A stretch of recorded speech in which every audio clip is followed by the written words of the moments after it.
Hey everyone, good morning. Welcome back to the SideQuest Contact channel. I know it's been a little bit since I put a video up. Had to take some time off, take care of some things, but I'm back.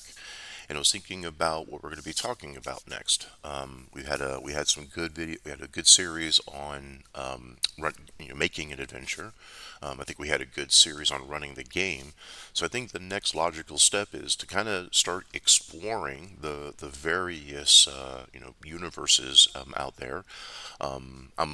I'm hesitant to use the term multiverse because it's used so frequently, but that word has been like in print in D&D books like in the early 90s, long before Marvel took it and ran with it. But hey, that's cool, right? So we're gonna kind of talk about not just D&D. We're gonna go deep into some other games as well.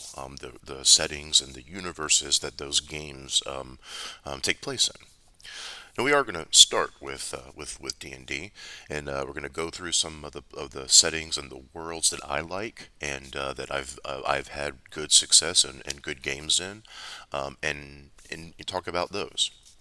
We're gonna start off this tour in a dark place though. We're gonna start off this tour deep in the Shadowfell, and we're gonna kind of make sure you're familiar with these terms here in a moment. I'm not going to info dump you, but I want to make sure we're all on the same page. We're going to explore the demi-plane of Ravenloft here. Now, so let's start off on where Ravenloft is, right? It's not really a physical place in the traditional sense. It's more of a demi-plane that exists in a reflection of the real world. Now, again, just going to give you some brief concepts here so we're talking on the same page here. Now, when you think of a world, right, if you think of like our world, Earth, like in the medieval era or any era, or if you think of fictional worlds, planets, worlds that have a sun, one or more moons that rise and set on a schedule, there are stars in the sky, those stars form up constellations, there are rules of nature, laws of rules like gravity and such. So we think of these as a traditional world, right? It's a physical place, right? There's distance. You have to traverse distance if you want to go from point A to point B. It's physical. So when we think of these worlds, that's where in the D&D cosmos, we call that the material plane. In prior editions, they called it the prime material plane, and I guess they just wanted to make it shorter. Material plane. So that's where the physical worlds exists in this dimension, this material plane. Now, this material plane has reflections that are also actual places you can go. We have here the Feywild, and this is more with fifth edition D&D. Prior editions define the cosmos a little differently, and there's been some changes, but it's kind of similar. But with this Feywild, this is one of the reflections of the prime world, the material plane, where it's all bright, it's all vibrant, it's full of growth, it's very whimsical and very seasonal. This is where the Fae come from: fairies, elves, various other Fae-like creatures, satyrs, dryads, sprites, and such. This is where they all come from.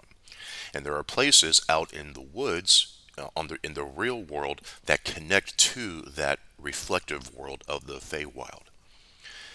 Now, also, there's a reflective world that reflects the dark side of the world. That we call that the Shadowfell. Now, the Shadowfell is the exact opposite of the Feywild. It's gray, it's dark, it's draining, it's all about entropy and death. So that we have those two reflections that you can actually get to. Now, crossing into the Shadowfell usually would be like in a maybe like in a graveyard or a battlefield where lots and lots and lots of people died. Connections to any place that's kind of really connected to death. There could be a crossing into the Shadowfell. Likewise, crossings into the Feywild might be in the middle of a vibrant forest, a spring, a meadow, something full of life and full of life energy that could connect you into the Feywild. Now we're not going to go beyond that because that satisfies what we need to kind of know to talk about Ravenloft and where Ravenloft sits. Now Ravenloft is in the Shadowfell. For 5th edition, they put it in the Shadowfell. In prior editions, it floated out in the deep ethereal planes, but with the changes they've done with the cosmos and the lore, it's in the Shadowfell now. Now, deep in the Shadowfell, there is a collective of dark, real. I mean, and to say evil is an understatement. Like just pure dark malice. A group of these entities that are sort of trapped in a prison in the Shadowfell, but they reach out into the Prime World. And when they reach out into the prime world, they're reaching out with mists, with fog, and they can bring unsuspecting people into their world with them, into the Shadowfell. These mists magically transport you into one of their domains. Now, so that's so the start of the adventure is usually that sort of thing, right? The players are doing, probably finished up an adventure. They're doing whatever it is they're doing when this strange fog starts creeping in, and when the fog settles, they've realized they're in a new place. They're not where they were. Not only can these dark powers use their misty fingers to bring people in, but they can wrench entire lands from the prime world and plot it down in their section of the Shadowfell. So, and that usually comes when there's a large amounts of evil. They're evil themselves, but they feed on evil. They attract evil, and they imprison it as well. So it's kind of like an evil prison where evil things go, but they rule. They rule the different plots of land that are pulled from the prime world. So these dark patent, that's what we refer to as the dark powers. These entities that live in the Shadowfell that reach out into the prime world, pull people and lands into their own dark spot of the Shadowfell, darker spot of the Shadowfell. Now, these the way these lands are made up, the ones they pull, again, that's something where there's a lot of evil happening. There's usually a very powerful evil entity in that land doing evil things, attracting attracting the attention of these dark powers, kind of how like honey will attract flies. They sense it. And they can pull that entire land. If the evil is great enough, they can pull that entire land to them and lay it and put it there. And that's kind of what happened with the land of Barovia. And we're kind of getting into what, Ravenloft's about now. So the first of those lands that was pulled in was a land called Barovia. And here, the evil that attracted these dark powers was the not yet vampire, but evil tyrant Strahd von Zarovich, who wind up doing some really really bad things. I don't want to get into it because if you want to read some books or read some lore, I don't want to spoil things. But Strahd wound up doing some really really terrible things and sealing a bargain with these dark evil powers, and then he became a vampire, and the dark powers just wrenched this whole land from the prime world, and this was our first, they call it a domain of dread, our first domain of dread. Now, in older editions, it was partially a continent. Like the dark powers would fuse these lands together to kind of make a weird mesh of a continent. But in this modern edition, they're all isolated floating lands that float out in these mists, out in the Shadowfell. And the Dark Lords are in absolute control of these lands. They control the borders. They can close the borders. They have a lot of power. The land, the monsters in it, a lot of the stuff responds to them. But these Dark Lords also have a terrible weakness in that they can never leave. Strahd is a very powerful wizard, a very powerful vampire. He can get a lot of things, anything he wants almost. Well, there's one thing he chases, but he can't have. But almost anything he wants, he can acquire except to escape. And once an evil entity has proven that their evil is sufficient enough, these dark powers will grant them rulership of these lands. But they're imprisoned here. So Strahd and any of these dark lords, they're almost, they're very, I don't want to say omnipotent because they can be defeated, but they're really powerful, but they're cursed too. Now, each Dark Lord comes with a special tailored curse to go along with their imprisonment, something to torment them that the evil dark powers can, draw, pleasure and sustenance from. Strahd, for example, is tormented to chase a reincarnation of a woman he's fallen in love with forever. He will never reach her. He has spent centuries chasing this reincarnation, and every time he gets close, something tragic happens, and then he usually vents his rage by, slaughtering bunches of people, and then the cycle starts over maybe in 100 years or so. And that's what the dark powers are enjoying. They're like that's what they feed on, is that suffering and that torment. Plus the suffering and torment of any hapless people like the players that the dark powers drop in here for their own amusement. So and then we all and so in addition to Barovia, we get other lands that have been added to this place. Let me go back up here.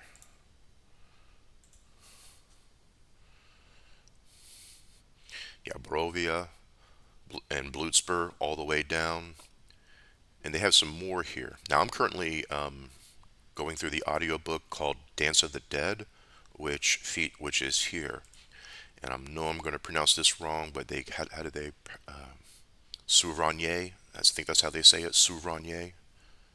And I'm almost done with it. It's pretty interesting. It's got a steamboat in it. That's kind of weird for D&D though, like a steamboat with a big paddle wheel, kind of like a going down, like think about going down the Mississippi Delta, because it's very bayou type environment. So for running a game, in Ravenloft, you gotta think about a few things. What domain are we going to feature? And they've even got some pretty good rules here that I'm going to be playtesting something sooner. But I wrote up after I playtest and revise it, I'm gonna publish it. But the next thing I'm working on getting up is a domain of dread. Let's see, because they got rules for creating the Dark Lord. If you want to just kind of make your own, go for it. There's plenty to use if you want to use, but if you want to get creative and do it on your own, absolutely. And I think the most important thing after reading this and doing it, the most important thing is like your Dark Lord has to be, a cursed, damned being beyond redemption, right? And and the critical part of that is though is not it can't be something that just happened to them, right? They had to choose it. Like they got two options, right? Redemption in one hand, damnation in the other. And they choose the damnation path. And because of that choice, that's what makes them this terrible Dark Lord. And you got to think of a curse. You got to come up with, a curse that tailors their crime, their past atrocities, and could be whatever flavor of horror you want to go. Which also brings us to another thing I like about this book. Let's see here. Let me go back to the.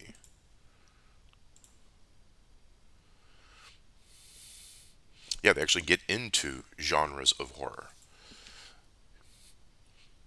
kind of what the genre is about, what it plays on, how to think like monsters you can use, various monsters like for body horror, villains for body horror, torments for body horror, dark lords, settings, all the way down, cosmic horror, dark fantasy, all the way down.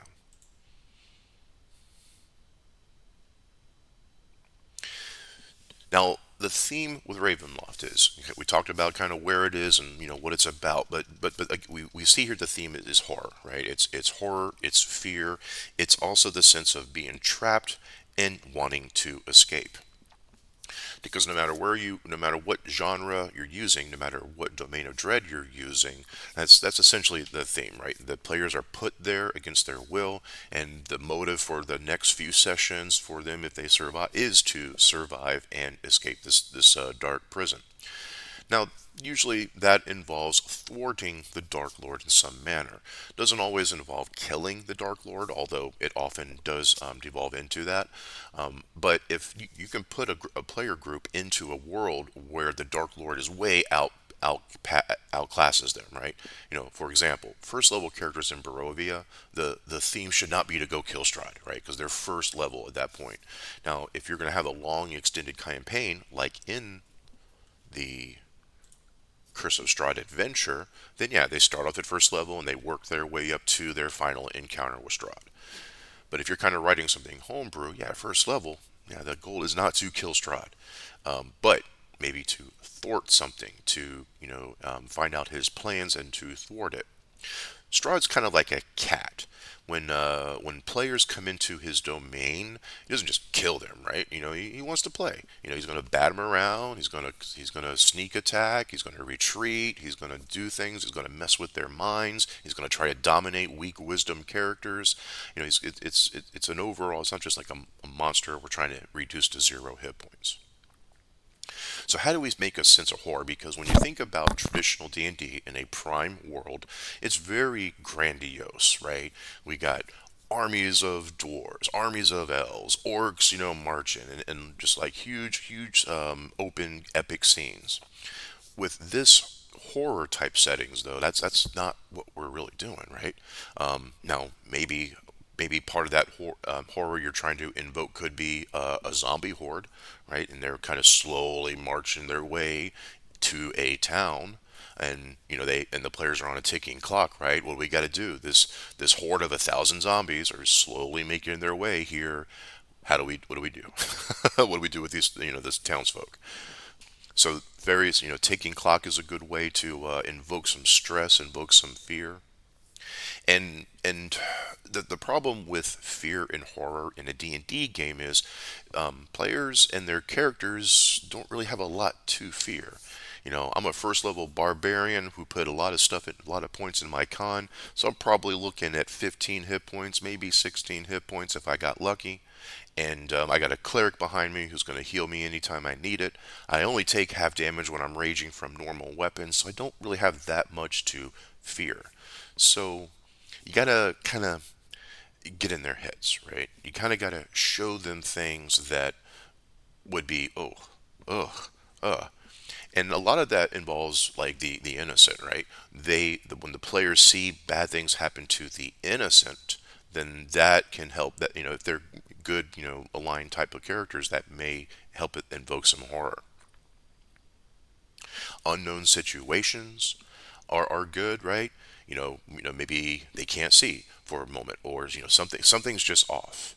Find something maybe, and I don't mean take things away from them, but find ways to neutralize their benefits for just short periods of time, so they don't feel so arrogant going into a setting that should be kind of scary. And they even have some guidelines here on horror. Let's see, running horror, preparing for horror, curses, fear and stress. Curses are good. Come up with a curse. How the and what's the condition to remove the curse, if there is a condition at all? Is it eternal? How was the curse laid?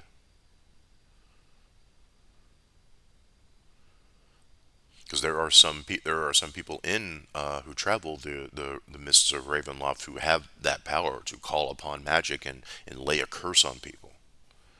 Puts a burden on them, so that's kind of interesting. Players can have to try to remove that. Fear and stress. This is the big one. Now, let's see. I think the rule here, it's kind of, let's see. They want you to pick a seed of fear, aside from supernatural forces, so something that your character is afraid of.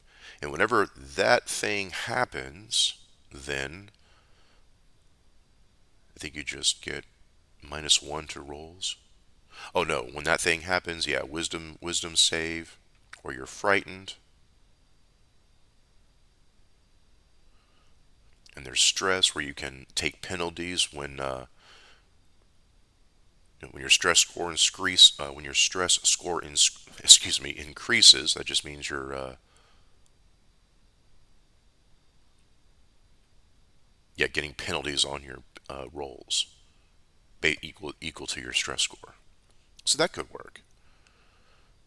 finding out what they're afraid of, and make them come up with something. I'm afraid of this, and that way you can put that into the scene, make them make up some roles, and kind of use that.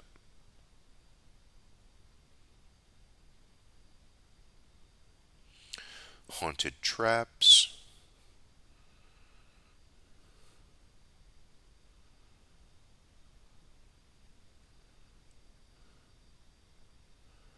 Oh, that's it. Was his face?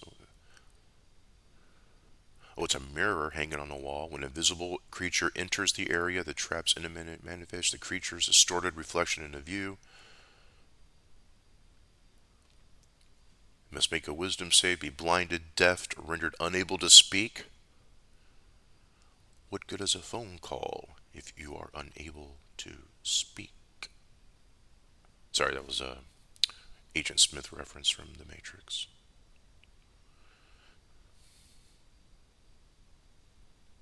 Or you can come up with your own stress and horror system. There are other games out there that use stress and horror.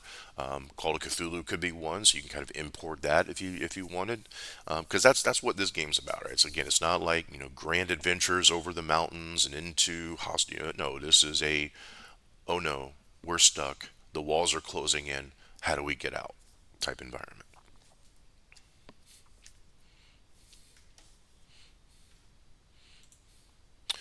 All right, so I think we covered a good bit here on Ravenloft.